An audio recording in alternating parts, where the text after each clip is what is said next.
second coming is at hand. And how do we know, though? How do we know? Jesus says that no one knows the day or the hour, only the Father. I don't even know, he says. So how do you know? Well, we don't. The only way, what we do know are the signs, and we talked about some of them. I'm going to talk about more now. And he tells us, just notice this fig tree, the parable of the fig tree in Matthew 24. He says, take note of that. When, the leaves start to bud, when they start to come, summer is near. So he's saying, when you see the signs, know that it's at hand. Don't sleep. I mean, the thing is, I understand, Grandma and Grandpa have been through this. They started freaking out, too. Stories about not taking out life insurance because they were so sure they were at the end. And rightfully so. It was a crazy time. The World War II time? Are you nuts? The Great Depression time? Come on. Like, why wouldn't you? But now in the context of this fake birth that I laid out, it might make a little more sense. That was just like, warning, and now we're just going to sit around and be like, whatever. It's all good, baby. We're fine. It's all good. You can't be sleeping like that. You have to be ready at all times. 1 Thessalonians 5. 1 Thessalonians 5 says that concerning the times and the seasons, brethren, you have no need that I should write to you, for you yourselves know perfectly that the day of the Lord so comes as a thief in the night. For sure.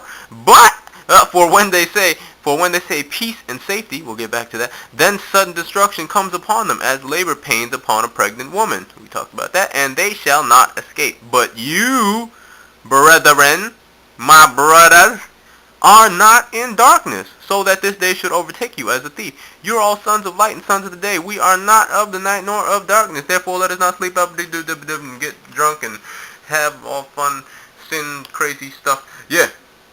So we're not in the darkness. It's not supposed to hit us upside the head. We're supposed to be ready for it.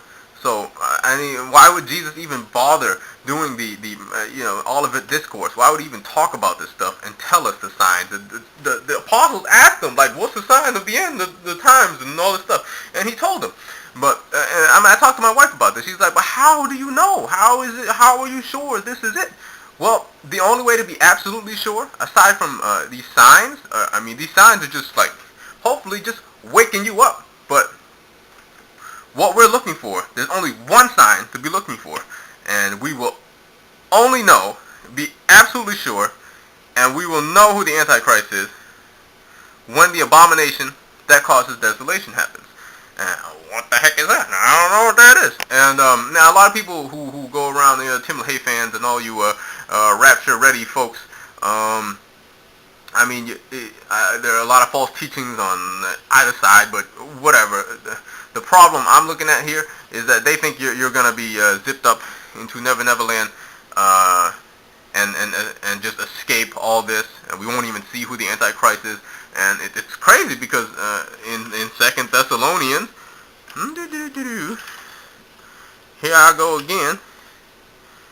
Here I go again on my own. Yeah, baby. 2 Thessalonians 2:3. Alright? Let no one deceive you by any means, for that day will not come unless the falling away comes first. Okay? That's the sign number one. We need to be looking for this great apostasy.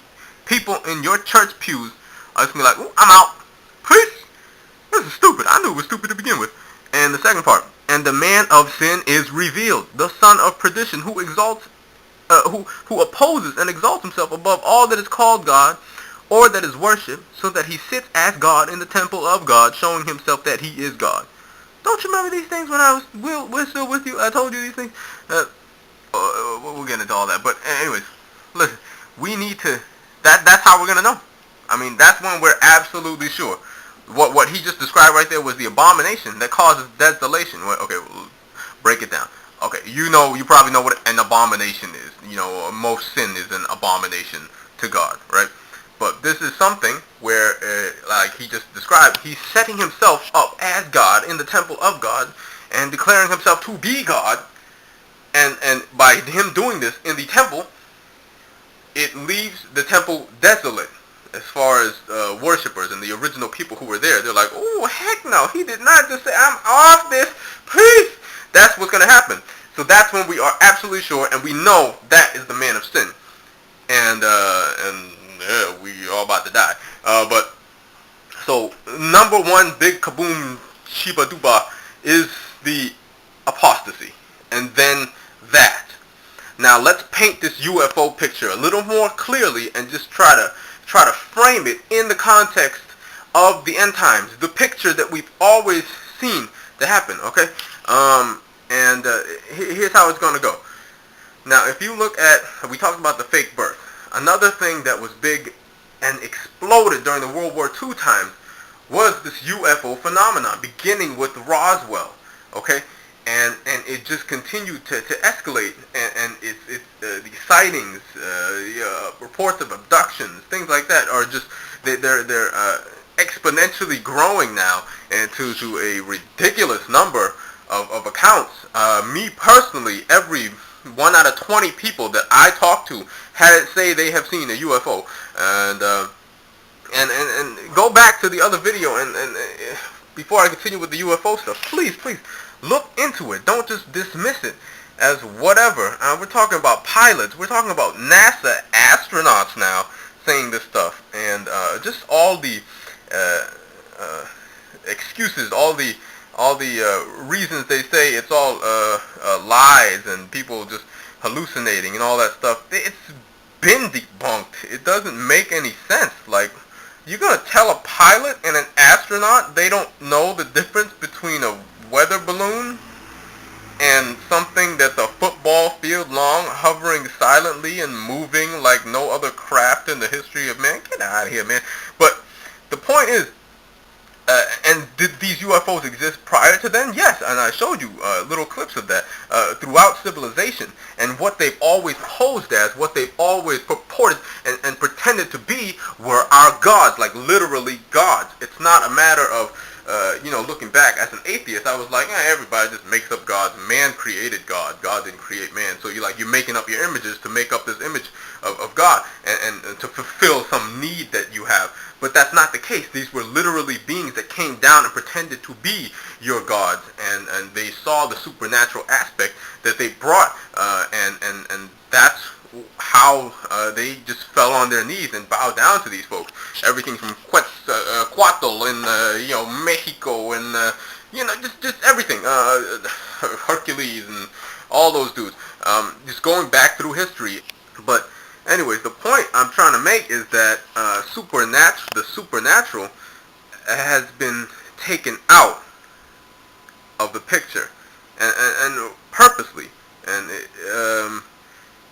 the reason being, when the supernatural does really hit, it's going to be so incredible to people that they're just going to completely change their views. It will be like God coming down. You want to talk to these atheists, one of the first questions you ask them is like, what proof will it take? What evidence are you waiting for? Like, what will it take for you to believe there is a God? Like, we can go on debating, but hold up, let me just establish this first. Let me just ask you that question straight up. And usually the answer is something along the lines of, well, I want God to come down, show himself, write my name in blood on my bedroom wall, and then then I'll believe. So they want to see like just crazy stuff start to happen, they won't. Logic isn't enough. This isn't.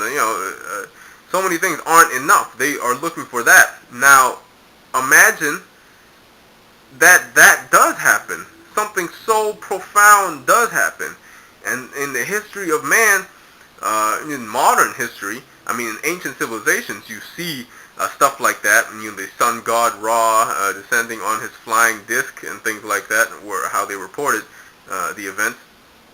It's just not happening nowadays. So when it does happen again, but to these people, the first time ever, they've never seen anything like this. That stuff in the past was all made up, but it's just going to rock their world and completely change religion today. And that's why this is so significant.